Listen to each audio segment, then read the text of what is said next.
شہر قائد میں مبینہ طور پر سندھ بلڈنگ کنٹرول اتھارٹی کے بدعنوان افسران کی ملی بھگت سے غیر قانونی عمارتوں کی تعمیرات جاری ہیں۔ متعدد عوامی شکایات کے باوجود غیر قانونی تعمیرات نہ رک سکیں۔ تفصیلات کے مطابق کراچی میں طاقتور مافیا نے گلبرگ ٹاؤن میں بغیر پلان پاس کرائے تعمیرات کا آغاز کر دیا ہے۔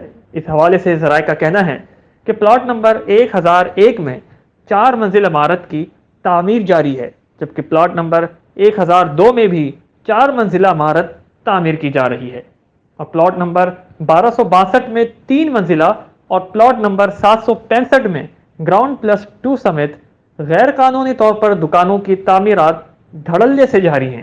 ذرائع کے مطابق غیر قانونی تعمیرات پر D G S B C A نے بھی چپ سادھ لی ہے۔ مافیا کو بعض سیاسی عناصر کی سرپرستی بھی حاصل ہے۔ ذرائع کا کہنا ہے کہ گلبرگ میں غیر قانونی تعمیرات پر سوالات اٹھا دیے۔ اس حوالے سے ذرائع کا کہنا ہے کہ ایس بی سی اے افسران مافیا کے ساتھ ملی بھگت کر کے غیر قانونی تعمیرات کروا رہے ہیں۔